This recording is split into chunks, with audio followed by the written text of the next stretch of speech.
Welcome back to our YouTube channel. एक बार दोबारा आपका स्वागत करते हैं। पंजाब स्टेट कोऑपरेटिव बैंक की वैकेंसी आउट हो चुकी है, जिसके रिगार्डिंग दोस्तों बहुत सारे दोस्त हमारे बोल रहे थे कि वीडियो बना के लेके आएं और बहुत सारे इम्पैक्ट दें कि बैंकिंग का सिलेबस पूरा कर दें। दोस्तों बिल्कुल कोशिश करेंगे, आपका पूरा का पूरा जितनी हमसे हेल्प हो पाएगी उतनी करने की कोशिश करेंगे, इसीलिए आपके लिए पहली वीडियो है। चलिए स्टार्ट करते हैं, लंबा नहीं करेंगे किसी भी प्रकार से लेक्चर को। सबसे इंपॉर्टेंट है दोस्तों, अगर बैंकिंग को मैं बिल्कुल बेसिक से स्टार्ट करूं तो बैंकिंग कहां से आई थी। ऐसे तो बैंकिंग बहुत सालों से चलती आ रही है, किसी ना किसी सिस्टम के अंदर बैंकिंग का कहीं ना कहीं इंपैक्ट दिखता ही दिखता है।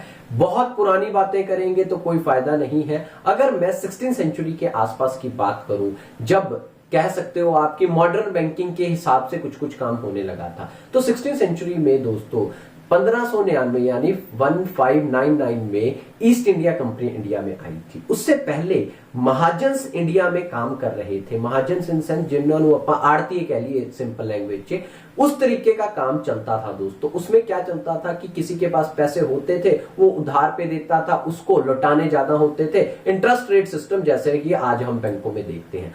तो 1599 में बिजनेस का इतना बड़ा इंपैक्ट नहीं था। बिजनेस होता था लेकिन इतना बड़ा लेवल नहीं था बिजनेस का। तो उस समय ईस्ट इंडिया कंपनी इंडिया में आई।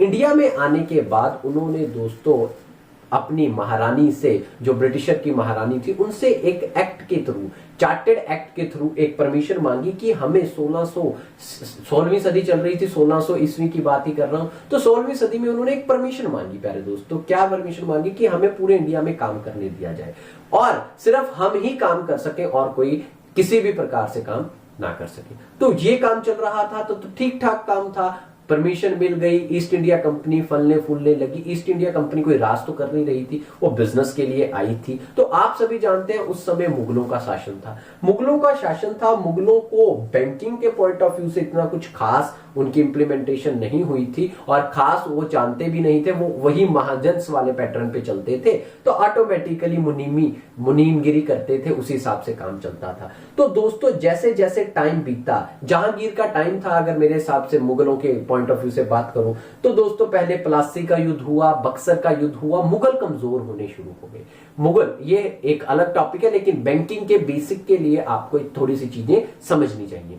तो मुगल कमजोर होने लगे। जहां मुगल कमजोर होने लगे प्यारे दोस्तों, उसी समय पर ईस्ट इंडिया कंपनी उभरने लगी, बहुत ऊपर उभरने लगी और उसका अस्तित्व बनने लगा, उसका इंप्रेशन बनने लगा, उसकी इंफ्लुएंस बनने लगी इंडिया पे। तो आप सभी जानते हैं दोस्तों, ईस्ट इंडिया कंपनी, किसी को भी पता पूछ लेंगे आप, तो वो बंगाल के रास्ते से इंडिया में एंटर की थी। तो उसने धीरे धीरे करके जो भी समुद्र के टापू थे, बंदरगाह थे, जो पोर्ट्स थे समुद्रों पे, उनको कवर करते करते वो इंडिया में आगे बढ़ रही थी। उसने सबसे पहले बंगाल में अपना काम संभाया, उसके बाद बॉम्बे, महाराष्ट्र जिसे कह सकते हैं, और मद्रास, ये 3 पोर्ट्स पर बहुत ज्यादा सक्रिय होगी पंजाब में। पंजाब का भी पोर्ट, वही जो बॉम्बे का पोर्ट है, उस साइड के पोर्ट से पंजाब में भी एंट्री होने लगी। तो दोस्तों सबसे इंपॉर्टेंट बात यह थी, 1858 आते आते ईस्ट इंडिया कंपनी का प्रभाव बहुत ज्यादा बढ़ गया था। और आप सभी जानते हैं 1857 में क्रांति हुई, उसके बाद ब्रिटिशर्स का रोब बन गया। लेकिन बैंकिंग से क्या जुड़ा हुआ है? तो जब भी ये फ्रेज चल रहा था, ये सारी चीजें चल रही थी, तो ईस्ट इंडिया कंपनी अपनी बैंकिंग फाइनेंशियल चीजों को स्ट्रॉन्ग करने में लगी थी। इंडिया में सबसे पहला बैंक 1770, यही फ्रेज के दौरान 1770 में, 1770 में किस नाम से? बैंक ऑफ हिंदुस्तान के नाम से बना। इसको किसने बनाया था? House of Alexander and company. Company का नाम क्या था? House of Alexander and company. किससे जुड़े हुए थे? ब्रिटिशर से जुड़े हुए थे। पैसा किसका लगा था? ब्रिटिशर्स का लगा था। बैंक किसका था? ब्रिटिशर का था। लेकिन इंडिया का पहला बैंक था। ब्रिटिशर्स की इनकम से या ब्रिटिशर की इन्वेस्टमेंट से पहला इंडिया का बैंक कौन सा था? तो bank of Hindustan, house of Alexander and company का वो पहला बैंक था। और उसी से सपोर्टिव काम करता था। किससे? ईस्ट इंडिया कंपनी से सपोर्टिव काम करता। थोड़ा बहुत लोगों के साथ भी तालमेल था, लेकिन मेजर अगर बात करें तो ऑटोमेटिकली किसके लिए काम करता था? ईस्ट इंडिया कंपनी के लिए काम करता था। 1813 में दोस्तों क्या हुआ? कुछ ब्रिटिशर्स और इंपैक्ट डालने लगे। ईस्ट इंडिया कंपनी के अलावा भी दूसरी कंपनियों को महत्वता मिलने लगी, इंपॉर्टेंस मिलने लगी। तो ऑटोमेटिकली दोस्तों 1830 में एक ईस्ट इंडिया कंपनी की मोनोपोली को खत्म किया गया और 1860 में ज्वाइंट कैपिटल कंपनी एक्ट पारित कर दिया गया। ज्वाइंट कैपिटल कंपनी एक्ट जब ब्रिटिशर का पूरा राज हो गया 1858 में, तो ईस्ट इंडिया कंपनी की पावर को बढ़ते देख ब्रिटिशर खुद डरने लगे कि भाई क्या पता ये इंडिया को कवर कर ले और हमें कुछ भी ना मिले। तो उन्होंने सभी कंपनियों को मार्केट में ओपन चैलेंज दे दिया कि आप आइए, आप काम कर सकते हैं। ईस्ट इंडिया कंपनी के पास अपना काम नहीं हुआ। तो ये सब जब ये सारी की सारी घटनाएं हो रही थी दोस्तों, इतने में ईस्ट इंडिया कंपनी अपनी 3 मेजर काम कर चुकी थी। क्या क्या काम कर चुकी थी? एक, उसने सबसे पहले 1806 में जहां पे उसका मेन काम था, जिसे हम बोलते हैं दोस्तों बंगाल, वहां पे बैंक ऑफ बंगाल बना दिया। उसे एक प्रेसिडेंसी बैंक बोला जाता है। इंडिया के मैप पे अगर आप देखें, आप स्क्रीन पर देख रहे होंगे, 3 जगह मैंने बताई जहां पर बैंकिंग में बहुत स्ट्रांग काम किया। कहां कहां पर? एक तो बंगाल में, एक बॉम्बे में, एक मद्रास में। 3 जगह पर ईस्ट इंडिया कंपनी का रुतबा था, इन्फ्लुएंस थी, और अपने ही बिजनेस को फॉर्मुलेट करने के लिए उन्होंने 3, उसको प्रेसिडेंसी बोलते थे। प्रेसिडेंसी का मतलब जैसे हम स्टेट बोल देते हैं, इस तरीके का एक प्रेसिडेंसी थी। प्रेसिडेंसी एक इलाके का नाम था। वहां एक बैंक ऑफ बंगाल की प्रेसिडेंसी थी, जो बंगाल में पूरा बैंकिंग सिस्टम देख रही थी। बैंक ऑफ बॉम्बे की प्रेसिडेंसी थी, और बैंक ऑफ महाराष्ट्र की, सॉरी महाराष्ट्र कह रहा हूं, मद्रास, गलत बोल दिया, मद्रास, चेन्नई बोल सकते हो, मद्रास। तो बैंक ऑफ बंगाल कब बना? 1806 में बना दोस्तों। याद रखिएगा, क्वेश्चन आ सकता है। कोऑपरेटिव सोसाइटीज में बहुत इंपॉर्टेंट इंपैक्ट है बैंकिंग का। उसके बाद बैंक ऑफ बॉम्बे कब बना? 1840 का बना। 1840 के बाद बैंक ऑफ मद्रास कब बना? 1843 में बना दोस्तों। तो ऑटोमेटिकली मेरे हिसाब से बातें क्लियर हो रही होंगी। इन सभी 3 के 3 बैंकों को बोलते थे प्रेसिडेंसी बैंक। इनका एक गवर्नर होता था, जो पूरे के पूरे ईस्ट इंडिया, हर एक बैंक का एक एक गवर्नर होता था, और तीनों का मिला के एक अलग गवर्नर होता है जिसे गवर्नर जनरल बोलते थे। तो वो पूरे के पूरे बैंकिंग सिस्टम को देखता था। तो मतलब ईस्ट इंडिया कंपनी फॉर्मुलेटेड वे में अगर आप देखें, अगर आप स्ट्रक्चर्ड वे में देखें, तो बहुत अच्छे ढंग से ढांचागत, जिसे हम बोल सकते हैं, जिसे हम ये बोल सकते हैं कि पूरे के पूरे स्टेप बाय स्टेप अपनी जड़ें मजबूत करने में लगी हुई थी। इसी डर से मैंने आपको बताया 1960 में ब्रिटिशर ने भी क्या आदेश दिया कि ईस्ट इंडिया कंपनी की अब मोनोपोली खत्म है, दूसरी कंपनियां भी इंडिया में एंटर कर सकती हैं। तो अगर इससे सबसे पहले क्वेश्चन क्या आता है दोस्तों, इंडिया का सबसे पहला बैंक कौन सा है? तो आप सभी बता सकेंगे दोस्तों, बैंक ऑफ हिंदुस्तान 1770 में बना, और 1858 तक 3 बैंक मेजर तौर पर काम कर रहे थे। पहले बैंक का नाम आप सभी जानते हैं, bank of Bengal, presidency bank, किसका? ईस्ट इंडिया कंपनी का। बैंक ऑफ बंगाल के बाद bank of Bombay, presidency bank, किसका? ईस्ट इंडिया कंपनी का। और bank of Madras, presidency bank, किसका? ईस्ट इंडिया कंपनी का। तीनों बैंक तीनों तटों पर काम कर रहे थे, और बैंकिंग सिस्टम ऐसे आम लोगों के लिए तो नहीं था जबरदस्त तरीके का, लेकिन ईस्ट इंडिया कंपनी पूरे बेनिफिट बैंकिंग सिस्टम से ले पा रही थी। तो दोस्तों टाइम बदला, सिस्टम बदला। 1950 और 1857 में आपको पता है क्रांति हुई। ईस्ट इंडिया कंपनी की पावर्स को कम किया गया। ब्रिटिशर्स खुद इंडिया में एंट्री कर गए और इंडिया के ऊपर सत्ता बनानी शुरू कर दी। उस समय तक ब्रिटिश रूल के साथ साथ मुगल रूल खत्म होने लगा। बहादुर शाह जफर लगा लो आप, तकरीबन उनके राजाओं का इंपैक्ट कम होने लगा, और ईस्ट इंडिया कंपनी के साथ ब्रिटिशर का इंपैक्ट अब ज्यादा बढ़ने लगा। सभी नई कंपनियों को परमिशन दे दी गई, ब्रिटिश कंपनियां हो चाहे इंडियन कंपनियां हो, कोई भी पॉलिटिकल इंफ्लुएंस हो, तो एक अलग बैंकिंग की शुरुआत होनी शुरू हुई। पहले क्या था? 3 प्रेसिडेंसी बैंक थे सिर्फ, जो पूरे के पूरे इंडिया को कवर कर रहे थे बिजनेस के पॉइंट ऑफ व्यू से। अब टाइम बदलना शुरू हुआ। सबसे पहले 1958 में जब आए, तो ऑटोमेटिकली दोस्तों बहुत सारी चीजें चेंज होनी शुरू हुई। इंडिया के लोगों ने कहा कि भाई ये इतना बेनिफिट लेते हैं बैंकिंग का, इतना अच्छा बिजनेस चला रहे हैं, क्यों ना हम भी काम करें। तो सबसे पहले दोस्तों नॉन प्रेसिडेंसी बैंक, एक तो प्रेसिडेंसी बैंक तीनों थे, मेन बैंक थे, इंडिया में भी नॉन प्रेसिडेंसी बैंक शुरू हुए कि भाई इनके अलावा भी आप बैंक खोल सकते हो। 1960 में दोस्तों फॉर्म आ गया था, 1960 में मोनोपोली तोड़ने का निर्देश आ गया था। अब 1860 में, तो 1865 में क्या हुआ प्यारे दोस्तों? 1865 में इंडिया के कुछ लोग मिले, जिसमें ब्रिटिश के कुछ लोगों के साथ तालमेल बिठा के एक bank of Allahabad, bank of Allahabad, आज भी ये बैंक का नाम आप सुनते होंगे, इसको बनाया गया। पहला बैंक था जिसमें इंडियन का कुछ शेयर था, ठीक है जी। उसके बाद इसको बोला जाता है फर्स्ट नॉन प्रेसिडेंसी बैंक। क्या बोला जाता है? First non presidency bank. पहले 3 ही bank, Bank of Bengal, bank of Bombay, Bank of Madras. अब तीसरा बैंक, जो चौथा बैंक जिसे बोल सकते हैं, बैंक ऑफ इलाहाबाद, जिसमें इंडियन का भी शेयर था, लेकिन चला कौन रहा था? ब्रिटिशर ही चला रहे, इंडियन का भी कुछ हिस्सा था। एक और याद रखिएगा इसके साथ, एक अवध बैंक बना, किसमें? उसी समय 1965 में एक अवध बैंक बना, जिसको दोस्तों कंप्लीटली इंडियन चला रहे थे। इसके ऊपर भी क्वेश्चन आ सकता है कि कौन सा ऐसा बैंक है जिसको कंप्लीटली इंडियन ने सबसे पहले चलाया, तो अवध कमर्शियल बैंक को इंडियंस ने कंप्लीटली सबसे पहले चलाया, तो इंपॉर्टेंट है ये भी। लेकिन इसमें भी पैसे किसके लगे हुए थे? ब्रिटिशर्स के लगे हुए थे, लेकिन चलाया इंडियंस ने। उसके बाद फर्स्ट इंडियन बैंक, जो जिसे हम बोल सकते हैं एग्जैक्टली इंडिया का पहला बैंक, एग्जैक्टली इंडिया का मेन बैंक, एग्जैक्टली इंडिया की अपनी पूंजी, अपनी कैपिटल, अपनी इन्वेस्टमेंट से बनाया गया बैंक, बहुत फेमस बैंक आप सभी जानते हैं, पंजाब नेशनल बैंक। लाला लाजपत राय जी की बहुत सारी, जिसे कह सकते हैं, कोशिशों के बावजूद एक बहुत बड़ा ढांचागत बैंक तैयार हुआ, जिसे हम कहते हैं पंजाब नेशनल बैंक। अपना बैंक, अपना बैंक क्यों? क्योंकि it is the first Indian bank with the Indian investment. पहला इंडियन बैंक इंडियन इन्वेस्टमेंट के हिसाब से कौन सा था? पंजाब नेशनल बैंक था। कब से? 1894 में। मेरे हिसाब से बात बहुत क्लियर हुई होगी। क्वेश्चन आ सकता है, दिक्कतें हो सकती हैं इनके ऊपर, ये तो हिस्ट्री का पॉइंट ऑफ व्यू था। तो दोस्तों, इससे जैसे ही लाला लाजपत राय जी ने बैंक स्टैब्लिश किया, तो एक स्वदेशी मूवमेंट सा चालू हो गया कि भाई फॉरेन के बैंक कितने जबरदस्त हैं, फॉरेन के बैंकों के पास पैसा है, क्योंकि bank of Bengal, bank of Madras, bank of Bombay, ये बहुत ही स्टैब्लिश बैंक थे, जिनको ईस्ट इंडिया कंपनी की सपोर्ट थी, ब्रिटिशर्स की सपोर्ट भी थी। लेकिन इंडियन बैंक इतने प्रज्वलित नहीं थे, इतने ज्यादा उभरे हुए नहीं थे, इतने ज्यादा बड़े हुए नहीं थे। तो स्वदेशी बैंकों की बहार सी आ गई एकदम से।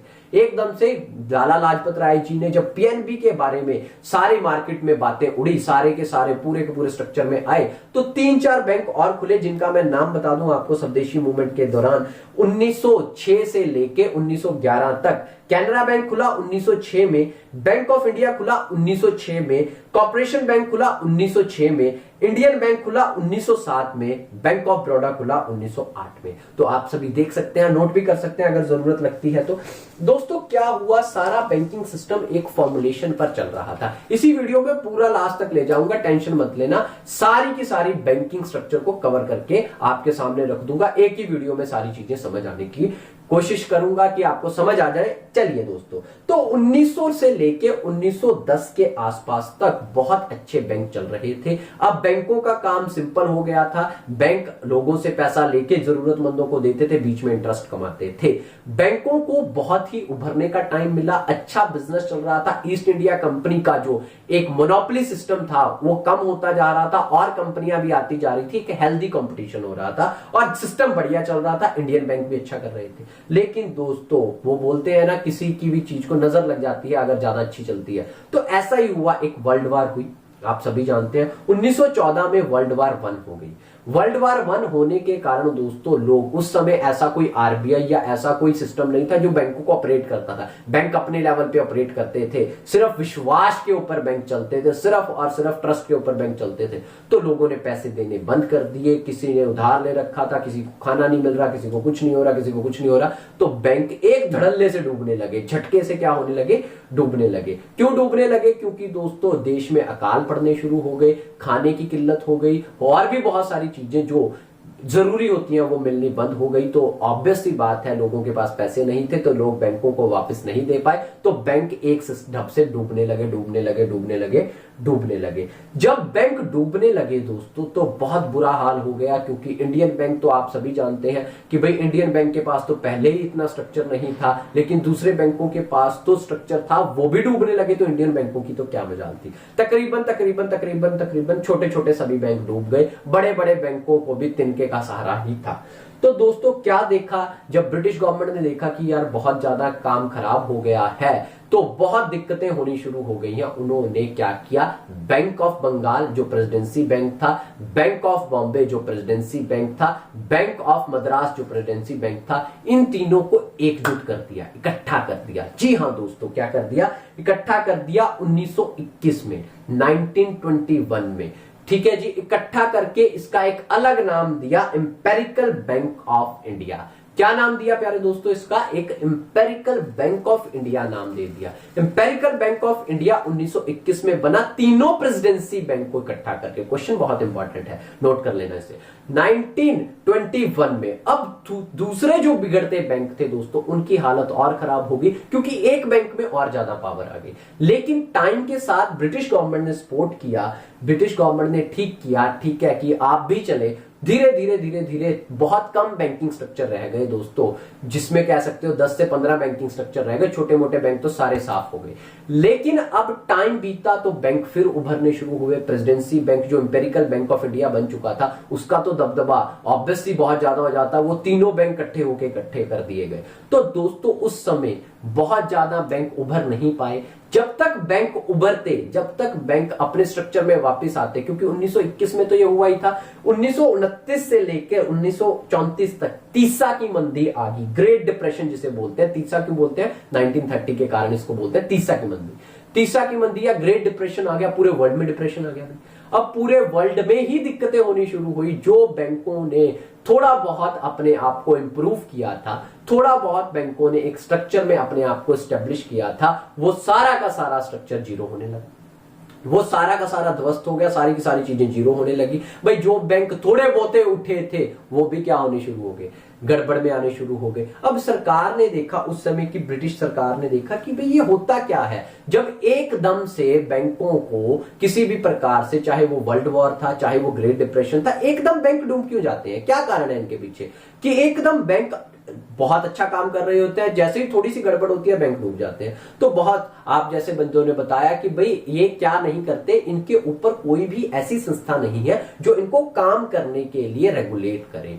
क्यों? क्योंकि जब इनको लगता है कि भाई अगर पैसा 100 रुपए आ रहे हैं, ये 100 का 100 ही लोन दे देते हैं क्योंकि उससे पैसे मिलेंगे, 100 के ऊपर 10%, 10 रुपए वापस आएंगे। तो ये इस तरीके से काम करते हैं। जब सिचुएशन फेवरेबल होती है जल्दी जल्दी लोन दे देते हैं, उसके बाद अगर सिचुएशन अनफेवरेबल होती है तो इनके पास पैसा वापस नहीं आता, ये डूब जाते हैं। ये कारण है। तो उस समय तकरीबन सारे के सारे बैंक छूट गए, बहुत कम ही बैंकिंग स्ट्रक्चर जीरो के लेवल पर ही चला गया। बहुत बहुत बहुत नेग्लेक्ट होने लगा बैंकिंग स्ट्रक्चर इंडिया में। क्यों? क्योंकि दोस्तों तीसा की मंदी ने पूरे वर्ल्ड की कमर तोड़ दी थी। तो सरकार, ब्रिटिश सरकार थी उस समय, ब्रिटिश सरकार ने सोचा दोस्तों अब क्या करें, भाई इतना टाइम निकल गया, अब क्या करें? अब तो सिस्टम को सही करने के लिए एक संस्था बनाते हैं जो पूरी की पूरी इनको रेगुलेट करेगी, कंट्रोल करेगी, सुपरवाइज करेगी, सिस्टम में लाएगी, इनको कायदे से चलाएगी, इनको बताएगी काम कैसे करना है। कि जब मंदियां आती हैं तो आप उखड़ जाते हो, जब आंधी तूफान आते हैं तो आपके टेंट तोड़ जाते हैं, तो फिर देश का कैसे काम चलेगा? तो दोस्तों सरकार ने एक हिल्टन यंग कमीशन बनाया, जिसमें दोस्तों आरबीआई की recommendation I, reserve bank of India, bank of all bank, father of all bank, उसकी रिकमेंडेशन आई 1934 में रिजर्व बैंक ऑफ इंडिया को बनाने का प्रस्ताव आया, पारित हुआ, उसका एक एक्ट बना कब रिजर्व बैंक ऑफ इंडिया? तो 1935 में दोस्तों रिजर्व बैंक ऑफ इंडिया बना। 1934 में इसका एक्ट आ चुका था, लेकिन इसकी स्टैब्लिशमेंट 1935 में की गई, जिसका क्या काम था कि पूरा का पूरा इंडिया का जितना भी बैंकिंग स्ट्रक्चर है उसको अच्छे ढंग से कंट्रोल करे, सुपरवाइज करे, मॉनिटर करे और उनको गाइड करे कि सही ढंग से वो काम कर सके बैंकिंग स्ट्रक्चर। अब रिजर्व बैंक ऑफ इंडिया किसने बनाया, कैसे बनाया? सरकारी बैंक नहीं था ये बहुत ही पॉपुलराइज और बहुत ही ज्यादा चैनलाइज बैंकर जो थे उन्होंने इसको कंट्रोलिंग के लिए बनाया। अब ऑटोमेटिकली जब तक सरकार के पास इनका इतना तकड़ा कंट्रोल नहीं था तो ये भी बहुत बड़े लेवल पर कुछ जबरदस्त काम नहीं कर पाया। और तब तक दोस्तों, तब तक ब्रिटिश इस चीज के बारे में सोचते तो उनकी सत्ता कमजोर होने लगी थी। 1935 में उन्होंने बैंक तो बना दिया था, उसके बाद उन्हें इस चीज के लाले पड़ गए थे कि क्या हमें देश छोड़ के जाना पड़ेगा, इंडिया छोड़ के तो उन्हें जाना पड़ता क्योंकि 1947 में इंडिया आजाद हो गया। तो ये फ्रेज तो ब्रिटिशर के साथ हमारे बैंकिंग सिस्टम का बीता और बहुत जबरदस्त बीता, जिसे कह सकते हैं कि अप एंड डाउन्स आए। ब्रिटिशर्स ने बहुत सही ढंग से बैंकिंग को चलाने की भी कोशिश की, लेकिन 1935 के बाद दोस्तों ब्रिटिशर कुछ भी ऐसा इंप्लीमेंट नहीं कर पाए क्योंकि उनको अपने देश वापस जाने के लिए कह दिया गया था और हमारा स्वतंत्रता संग्राम था, जो हमारी इंडिपेंडेंस थी, हमें मिल गई। 1947 में हम आजाद हो गए।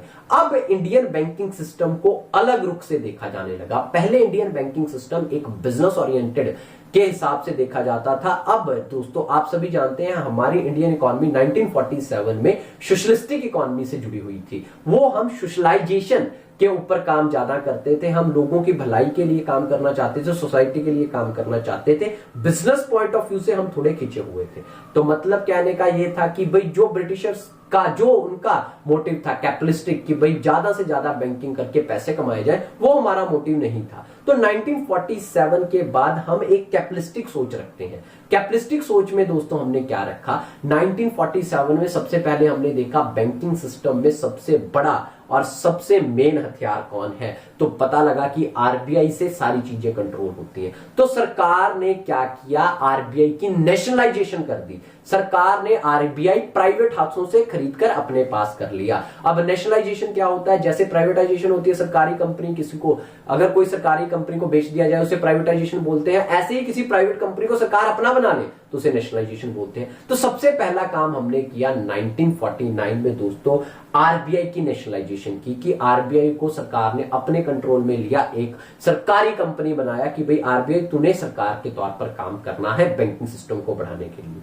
आरबीआई ने देखा कि भाई ठीक है, सबसे पहले अब सिस्टम को सुधारते हैं। सुधारने के लिए जो सिस्टम उन्होंने चला रखा था, 3 प्रेसिडेंसी बैंक को 1921 में इंपेरिकल बैंक ऑफ इंडिया बनाया, तो वही सबसे बड़ा बैंक था, आप सभी जानते हैं। वही सबसे बड़ा बैंक था। 1955 1 जुलाई 1955 को एक रिपोर्ट इंप्लीमेंट कर और 2 जून 1956 में गवर्नमेंट ऑफ इंडिया ने, या 1955 का इसका एक्ट है, स्टेट बैंक ऑफ इंडिया में इसको तब्दील कर दिया। दोस्तों इंपेरिकल बैंक की नेशनलाइजेशन कर दी, इंपेरिकल बैंक ऑफ इंडिया का नाम बदला स्टेट बैंक ऑफ इंडिया, जो आप देखते हैं आज इंडिया का सबसे बड़ा बैंक, इंडिया का सबसे उभरता हुआ और सबसे बड़ा bank in total capital, branches, सब चीज में सबसे बड़ा बैंक इंडिया का। तो state bank of India, state bank of India से याद आया 5000 वैकेंसी उसकी भी आउट हुई है, तो दोस्तों अगर किसी का मन हो तो वो भी भर सकता है। 5000 वैकेंसी कम नहीं होती, क्लर्क के लिए बहुत ज्यादा वैकेंसी आउट हुई है, तो वहां भी देख सकते हो आप।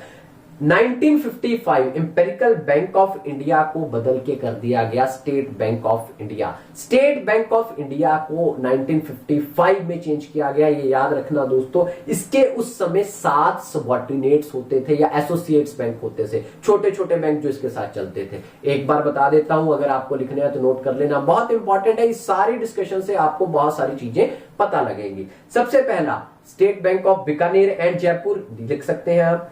Second state bank of Hyderabad, third state bank of Indore, fourth state bank of Mysore, fifth state bank of Saurashtra, sixth state bank of Patiala, बहुत फेमस बैंक था ये, स्टेट बैंक ऑफ तारावानकोर, ठीक है जी, तारावानकोर एक जगह का नाम था। तो ऑटोमेटिकली ये 7 सब्सिडरीज थी स्टेट बैंक ऑफ इंडिया की, इनको भी क्या किया गया दोस्तों, इंपेरिकल बैंक जब जोड़ा गया तो ये 7 इसके साथ जोड़ी गई। ठीक है कि ये भी इसी का तकरीबन पार्ट है, लेकिन ये अपने लेवल पे काम करेंगी। इनमें से 2 सब्सिडरी दोस्तों, स्टेट बैंक ऑफ इंदौर 2009 और स्टेट बैंक ऑफ सौराष्ट्र 2008 में स्टेट बैंक ऑफ सौराष्ट्र और स्टेट बैंक ऑफ इंदौर 2009 में जोड़ दी गई, किसमें, एसबीआई में ही। 5 सब्सिडरी काम करती रही और 2017 में जाके 5 सब्सिडरी को भी जोड़ दिया गया और complete state bank of India एक बहुत बड़ा बैंक बन गया। अब किसी भी प्रकार से स्टेट बैंक ऑफ इंडिया की ये सब्सिडरी या एसोसिएट्स नहीं है, उसी में मर्ज हो चुके हैं। आप सभी जानते हैं 2017 की बात है, बहुत फेमस किस्सा था ये। ठीक है जी, कभी बताएंगे आपको इसके बारे में भी। तो ऑटोमेटिकली इसी के साथ दोस्तों एक भारतीय महिला बैंक भी था जिसको स्टेट बैंक ऑफ इंडिया में जोड़ा गया। ये भी इंपॉर्टेंट क्वेश्चन है, भारतीय महिला बैंक को किसमें मर्ज किया गया था, ये बहुत इंपॉर्टेंट क्वेश्चन है, याद रखिएगा 1 नंबर में। तो किसमें किया गया था, स्टेट बैंक ऑफ इंडिया में मर्ज किया गया। कब, 2017 में मर्ज किया गया था। तो ऑटोमेटिकली चलो हम अपनी स्टोरी पर वापस चलते हैं। 1955 में इंपेरिकल बैंक ऑफ इंडिया बना। इंपेरिकल बैंक ऑफ इंडिया बनने के बाद उसकी subsidiary state bank of India में कन्वर्ट हुआ वो। तो ऑटोमेटिकली फिर दोस्तों टाइम बीता तो देखा स्टेट बैंक ऑफ इंडिया की परफॉर्मेंस अच्छी होने लगी, क्योंकि सरकार के पास वो बैंक आ गया था और सरकार की इंपैक्ट से, इंप्लीमेंटेशन से, आरबीआई की गाइडलाइन से, आरबीआई की कंट्रोलिंग पावर से वो अच्छा काम करने लगा। तो इंदिरा गांधी जी ने 1969, उस समय प्रधानमंत्री होती थी, पहली बार ये कदम उठाया कि भाई बहुत ज्यादा लोग सरकारी बैंकों को अब प्रवज्जो दें, अब इंपॉर्टेंस दें कि सरकारी बैंकों में हम काम करना शुरू करेंगे। उन्होंने और प्राइवेट बैंकों को सरकारी करने की बात कही। बड़े बड़े बिजनेसमैनों ने बहुत विरोध किया, बहुत दिक्कतें आई उस समय, लेकिन फिर भी उन्होंने अपना फैसला रखा और उन्होंने दोस्तों 14 बैंकों को जिनकी कैपिटल 50 करोड़ से ज्यादा थी उनको नेशनलाइज कर दिया। नेशनलाइज का मतलब खरीद लिया। प्राइवेट थे वो, उनको सरकारी बना दिया कि आज से वो सरकारी काम करेंगे। कितने बैंक थे? 14 बैंक। कब? 1969 में। 1969 में एक नेशनलाइजेशन हुई, फर्स्ट नेशनलाइजेशन उसे बोल सकते हैं। अगर सही मायने में देखें तो सबसे पहले आरबीआई की नेशनलाइजेशन हुई, फिर इंपेरिकल बैंक की हुई, लेकिन 14 बैंकों की फर्स्ट नेशनलाइजेशन कब हुई? तो 1969 में हुई। कौन कौन से बैंक का नोट कर लीजिएगा, बहुत इंपॉर्टेंट है। और उनकी कैपिटल किससे ज्यादा थी? 50 करोड़ से ज्यादा थी उस समय। सबसे पहले CBI, central bank of India, आप सभी जानते हैं। BOI, bank of India second. Third, PNB, Punjab national bank को सरकार ने अपने पास रख लिया था। जी हां, इंडिया का पहला अपने पैसों से बना बैंक था ये। कैनरा बैंक चौथे नंबर में। पांचवें नंबर पे commercial bank, United commercial bank इसका पूरा नाम था। छठे नंबर पे सिंडिकेट बैंक और सातवें नंबर पे बैंक ऑफ बड़ौदा। आप याद रख सकते हैं, ये बहुत इंपॉर्टेंट है कि फर्स्ट नेशनलाइजेशन में ये 7 और अगले भी बोल रहा हूं। आगे 8वां यूनाइटेड बैंक ऑफ इंडिया, 9वां यूनियन बैंक ऑफ इंडिया, 10वां देना बैंक, 11वां इलाहाबाद बैंक, 12वां इंडियन बैंक, 13वां बैंक ऑफ महाराष्ट्र, 14वां या 14th इंडियन ओवरसीज बैंक। तो दोस्तों ये 14 बैंक थे जिन्हें 1969 में नेशनलाइज किया गया। नेशनलाइज करने का मतलब सरकार ने अपने पास रख लिया इनको और किसी भी प्रकार से स्ट्रक्चर को अपने अकॉर्डिंग चलाने की कोशिश की। टाइम बीता दोस्तों, बहुत अच्छे ढंग से टाइम बीता, बहुत बढ़िया सिस्टम चल रहा था। 1980 के आसपास जाते जाते जब इन सभी बैंकों ने काम करके दिखाया, इन सभी बैंकों को लोगों पे पूरा ट्रस्ट था, लोगों को बैंकों पे ट्रस्ट था, दोनों का ट्रस्ट बहुत इंपॉर्टेंट है। तो ऑटोमेटिकली दोस्तों सरकार ने सोचा 1980 में 6 बैंक और क्या कर दिए जाएं, 6 बैंक दोस्तों और क्या कर दिए जाए, नेशनलाइज कर दिए जाए। तो उस समय फंडा क्या लगाया? उस समय फंडा लगाया 200 करोड़ से अबव की कैपिटल। 1969 फर्स्ट, 1980 सेकंड, 6 बैंकों को क्या कर दिया दोस्तों, उसमें उस समय नेशनलाइज कर दिया। कौन से 6 बैंक थे ये भी नोट कर लीजिएगा। सारी चीजें नोट करने को क्यों बोल रहा हूं दोस्तों, क्योंकि ये आप सुन लेंगे एक बार, भूल जाएंगे, फिर लिख लो, उसको अच्छे ढंग से पढ़ लोगे तो अगली बार नहीं भूलोगे। ठीक है जी, अपने हाथ से लिखोगे तो ज्यादा बेटर रहेगा। 6 बैंकों को क्या किया, नेशनलाइज। नाम बोल रहा हूं, आंध्रा बैंक पहला कौन सा है, आंध्रा बैंक। सेकंड कौन सा है, Punjab and Sindh bank. Third कौन सा है दोस्तों, कॉर्पोरेशन बैंक। फोर्थ कौन सा है दोस्तों, विजया बैंक। विजया बैंक बहुत फेमस था, येलो सा पोस्टर होता था इसका पुराने समय में। 5वां बैंक ओरिएंटल बैंक ऑफ कॉमर्स और 6वां bank New Bank of India. New Bank of India, इसके बारे में एक और खासियत बता दूं, 1993 में इसे पीएनबी में मर्ज कर दिया गया था। सारी चीजें बताता जा रहा हूं, कहीं पे भी क्वेश्चन आएगा तो आप क्लियर कर लोगे। 1993 में इसको क्या कर दिया गया, पीएनबी में क्या कर दिया गया दोस्तों, मर्ज कर दिया गया। चीजें क्लियर हो रही होंगी। अब नेशनलाइजेशन अच्छी चल रही थी, सिस्टम अच्छा चल रहा था। टाइम बीता, टाइम बीता, टाइम बीता, 1990 का दौर आया तो ऑटोमेटिकली चीजें कैपिटलिस्टिक इकोनॉमी की तरफ बढ़ने लगी, लोग बिजनेस की तरफ चलने लगे, लोग स्ट्रक्चर में बिजनेस की तरफ बढ़ने लगे और नेशनलाइज बैंकों से उस तरीके की आउटपुट नहीं मिल रही थी। तो 1991 में आप सभी जानते हैं, उस समय हमारे प्रधानमंत्री पीवी नरसिम्हा राव जी थे और finance minister doctor Manmohan Singh ji थे, जो गवर्नर रहे, जो प्रधानमंत्री रहे, ऑटोमेटिकली आप सभी जानते हैं। तो ऑटोमेटिकली उन्होंने एक बहुत जबरदस्त पॉलिसी लॉन्च की थी, LPG policy, liberalisation, privatisation, globalisation. Liberalisation, privatisation, globalisation की पॉलिसी उन्होंने इंप्लीमेंट की थी, जिसमें बिजनेस को वाइड लेवल पे कोई भी पूरे वर्ल्ड में जाके बिजनेस कर ले, कोई भी हमारे यहां आके बिजनेस कर ले, लिमिटेशन खत्म की थी, प्राइवेट सेक्टर को इन्वेंटेशंस दिए थे और ग्लोबलाइजेशन, पूरे वर्ल्ड को एक ग्लोबल विलेज बनाया था। इसके ऊपर फिर कभी बात करेंगे। तो ऑटोमेटिकली बैंकिंग सेक्टर में भी बदलाव आने थे प्यारे दोस्तों, तो बैंकिंग सेक्टर की भी इंपॉर्टेंस बढ़नी थी। तो बैंकिंग सेक्टर में बदलाव आने थे, बैंकिंग सेक्टर की इंपॉर्टेंस बढ़नी थी, इसलिए दोस्तों प्राइवेटाइजेशन की मांग उठने लगी कि प्राइवेट बैंकों को भी लाइसेंस दिया जाए, प्राइवेट बैंकों को भी काम किया जाए। तो बहुत ज्यादा प्रेशर था सरकार के ऊपर, तो सरकार ने एक नई कमेटी बनाई दोस्तों, जिसका नाम था एम नरसिम्हन कमेटी। ये एक्स गवर्नर थे। ये कौन थे, एक्स गवर्नर थे आरबीआई के। इन्होंने एक पूरी स्टडी की कि क्या इसका इंपैक्ट होगा, क्या इसका पिछला इफेक्ट था, आज से इसका क्या इंपैक्ट पड़ेगा। तो 1991 में दोस्तों किसी भी प्रकार से इन्होंने सारे के सारे बैंकों के साथ 10 बैंकों को क्या करना शुरू किया, प्राइवेट लाइसेंस देना शुरू किया। जी हां, 1991 में प्राइवेट लाइसेंस दिया गया कितने बैंकों को दोस्तों, 10 बैंकों को। कौन कौन से थे, नोट कीजिएगा, बहुत इंपॉर्टेंट है। सबसे पहला आईसीआईसीआई बैंक, फुल फॉर्म भी मेरे को कमेंट बॉक्स में बताइएगा, सारी चीजों पे बात करूंगा। एचडीएफसी इसकी भी फुल फॉर्म बताइएगा, हाउसिंग डेवलपमेंट फाइनेंशियल कॉर्पोरेशन, बता भी दिए, चलो फिर भी बताइएगा। यूटीआई बैंक कौन सा है भाई, एक्सिस बैंक। इसका नाम कब बदला, 2007 में बदला, ये भी याद रखना है। यूटीआई का नाम एक्सिस बैंक कब बना, 2007 में। आईडीबीआई बैंक बहुत इंपॉर्टेंट फेमस बैंक है, industrial development bank of India. Indus bank, ठीक है जी, इंडस इंड भी बोलते हैं इसे। डीसीबी बैंक 6वें नंबर पर। 7वां नंबर टाइम्स बैंक, जो बाद में एचडीएफसी में मिल गया, याद रखना। Global trust bank, Oriental Bank of commerce में मिल गया था ये, ठीक है जी। उसके बाद 9th बैंक ऑफ पंजाब, बहुत फेमस बैंक था बैंक ऑफ पंजाब, ये बाद में सिंडिकेट बैंक में मिल गया था, ठीक है जी। सॉरी, सेंचुरियन बैंक, गलत बोल दिया भाई, सेंचुरियन बैंक में मिल गया था। सेंचुरियन बैंक जो बाद में दोस्तों एचडीएफसी में मिल गया था। मतलब ये 10 बैंक थे जिनको प्राइवेट लाइसेंस मिला, ठीक है। कौन कौन से रिपीट कर देता हूं, ICICI bank, HDFC bank, axis bank, IDBI bank, Indus bank, DCB bank. 4 bank और थे जो बाद में किसी और बैंकों में मिल गए थे, वो कौन से थे, टाइम्स ऑफ इंडिया बैंक जो था किसमें, एचडीएफसी में मिल गया था। ग्लोबल ट्रस्ट बैंक जो OBC oriental Bank of commerce में मिल गया था। बैंक ऑफ पंजाब जो सेंचुरियन बैंक में मिल गया था, और सेंचुरियन बैंक खुद ब खुद बाद में जाके एचडीएफसी में मिल गया था। तो इनको लाइसेंस दिए गए। एक वर्ड आता है शेड्यूल्ड लिस्ट। शेड्यूल्ड बैंक कौन से हैं दोस्तों, 1969 में और 1980 में जब सरकार ने क्या किया दोस्तों, क्या किया, नेशनलाइजेशन की, तो उन्होंने उसको एक पहले शेड्यूल के बैंकों में रख दिया, शेड्यूल की श्रेणी में रख दिया, उनका नाम रख दिया कि लिस्ट का नाम शेड्यूल रख देते हैं।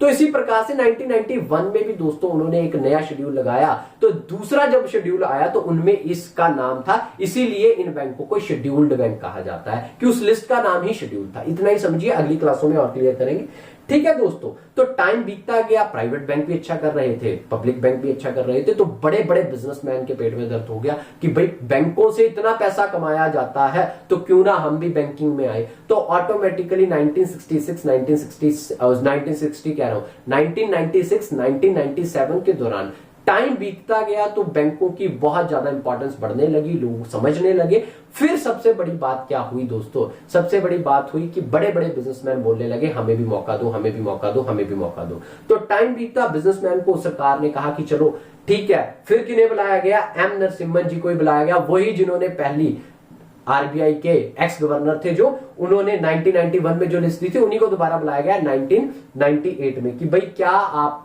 कहते हैं कि इन बैंकों को लाइसेंस दे। उन्होंने फिर स्टडी की, पिछली स्टडी की, अगली स्टडी की, इन बैंकों का काम देखा, तो उन्होंने दोस्तों 2 बैंकों को, बहुत फेमस बैंक है, आपको याद होना चाहिए, 1998 में एक यस बैंक और दूसरा कोटक महिंद्रा बैंक। बहुत लंबी लिस्ट थी जिन्होंने लाइसेंस के लिए अप्लाई किया था, बड़े बड़े नाम थे, बड़े बड़े, लेकिन उन्होंने सिर्फ 2 बैंकों को लाइसेंस दिया। एक बैंक का नाम उन्होंने रखा दोस्तों, यस बैंक को लाइसेंस दिया, तो दूसरे का कोटक महिंद्रा को लाइसेंस दिया। मतलब सिर्फ 2 बैंकों को लाइसेंस मिला, बहुत बड़ी लिस्ट में से। क्यों, क्योंकि प्राइवेटाइजेशन का कुछ दौर हद तक रखना था, उनकी ये पॉलिसी थी। तो टाइम बीता दोस्तों, टाइम बीता, सिस्टम अच्छा चलने लगा। 2005, 6, 7, 8, 9, 10 तक बहुत बढ़िया बैंकिंग सिस्टम ग्रो हुआ, बहुत बढ़िया बैंकिंग सिस्टम ग्रो हुआ, बहुत अच्छे ढंग से काम करने लगा। आरबीआई की इंप्लीमेंटेशन प्रॉपर थी, तो बड़े बड़े लोगों ने फिर एप्लीकेशनें डालनी शुरू की, फिर शोर मचाना शुरू किया कि भाई हमें मौका दो, मौका दो, मौका दो, मौका दो, हमें भी बैंकिंग खोलनी है, आरबीआई में हमें परमिशन नहीं दे रहा। इस समय फिर दोबारा दोस्तों एक कमेटी बिठाई गई। अब वो नरसिम्हन जी जिन्होंने 1991 की पहली कमेटी, फिर 1998 की दूसरी कमेटी में थे, उनको बुलाने की कोशिश नहीं की गई क्योंकि बहुत वृद्ध हो चुके थे, बूढ़े हो चुके थे उस समय तक। तो उन्होंने बहुत अच्छी इंप्लीमेंटेशन की थी, लेकिन एक विमल जलान, जो ये भी एक्स आरबीआई गवर्नर थे, विमल जलान जी को बुलाया गया। इनको कहा गया कि भाई बताइए हम लाइसेंस दें कि ना दें, गवर्नमेंट को बोला गया। तो गवर्नमेंट ने दोस्तों क्या किया, उस समय विमल जलान जी ने इंप्लीमेंटेशन की, अपनी स्टडी की, आगे पीछे देखा, तो उन्होंने 2013 में दोस्तों इस स्टडी को इंप्लीमेंट करवाया, जिसमें उन्होंने दोस्तों 2 बैंकों को, मेन 2 बैंकों को, IDFC फर्स्ट बैंक जो अब बहुत फेमस बैंक है, बहुत ज्यादा ब्याज दे रहा है आज के दौर पे, सबसे ज्यादा ब्याज मेरे हिसाब से इसी का होगा। और बंधन बैंक, इसकी ऐड बहुत आती है, IDFC बैंक की बहुत ज्यादा ऐड आती है। और बंधन बैंक इनको लाइसेंस दे दिए कि भाई ठीक है आप काम कर सकते हैं। तो इन्होंने 2 बैंक और इंप्लीमेंट किए। तो आपको याद होगा 2013 में कितने बैंक हैं, 2 और बैंक आए। लेकिन एक और बैंक ने अप्लाई किया था दोस्तों, जिसका नाम था post office, Indian post office. उसने भी कहा मुझे लाइसेंस दे दो। तो सरकार ने भी सोचा कि यार बहुत अच्छी बात कह रहे हैं, अगर पोस्ट ऑफिस को लाइसेंस मिल जाए तो फिर तो मौजें लग जाती हैं। क्यों? क्योंकि इस पोस्ट ऑफिस का सबसे बड़ा स्ट्रक्चर है, सबसे बड़ा जिसे कह सकते हैं नेटवर्क है पूरे इंडिया में। तो सरकार ने भी इंप्लीमेंटेशन की। लेकिन उस समय विमल जालान जी ने क्या रिकमेंड किया था कि भाई पोस्ट ऑफिस क्या बैंक चला पाएगा कि नहीं। मेरे हिसाब से, उनके हिसाब से, मतलब उनकी रिकमेंडेशन में यह था कि अगर ये हो जाता है तो सबसे बढ़िया है, सबसे जबरदस्त स्ट्रक्चर है। लेकिन क्या ये पॉसिबल है? तो उन्होंने इस चीज को सरकार पर छोड़ दिया था। तो सरकार ने इसके ऊपर 2013 के बाद बहुत सारा काम किया, बहुत सारी बैठकें बुलाई, बहुत सारी चीजें देखी। फिर सरकार ने ऑप्शन लिया कि हम थोड़े दिन इसको चला के देखते हैं, एक इसे स्मॉल पेमेंट बैंक बनाते हैं। क्या बनाते हैं? स्मॉल पेमेंट बैंक बनाते हैं। तो 2018 में, याद रखिएगा, 2018 में IPPB, Indian postal payment bank को इंट्रोड्यूस किया गया। अपने मोदी जी, नरेंद्र मोदी जी प्रधानमंत्री हैं, इन्होंने ही इसका शिलान्यास किया था, या मतलब इसका इनॉग्रेशन किया था। तो ऑटोमेटिकली इस बैंक की भी इंप्लीमेंटेशन की गई, स्मॉल पेमेंट बैंक की। अगर ये फ्यूचर में अच्छा काम करता है तो इसे और अच्छा चलाएंगे। ये हमारे सरकार का मेन ऑब्जेक्टिव था इस बैंक के पीछे। तो दोस्तों टाइम बीता, ये भी अच्छा काम कर रहा है। अब 2021 है, आप सभी जानते हैं। तो ऑटोमेटिकली इस 2018 के बाद 19-20 में मर्जर हुए, बहुत ज्यादा मर्जर हुए। 17 में SBI का मर्जर हुआ। मर्जर के लिए अलग वीडियो लेके आऊंगा, इस वीडियो को तो बहुत लंबा खिंच जाएगा ये वीडियो। तो फिर इसी तरीके से उनके मर्जर्स, फिर ये जो PNB का मर्जर हुए, PNB में मर्जर हुए या और बैंकों में मर्जर हुए, उसके लिए सेपरेट वीडियो लेके आऊंगा। तो ऑटोमेटिकली दोस्तों, तो आज तक ये बैंकिंग का स्ट्रक्चर है, ये बैंकिंग की हिस्ट्री है। मेरे हिसाब से बहुत आपको क्लियर हुई होगी। बहुत ध्यान से आप वीडियो को देखेंगे तो मेरे हिसाब से हर एक बैंकिंग के एस्पेक्ट को आप कवर कर सकेंगे। दोस्तों बहुत मेहनत की है वीडियो बनाने के लिए।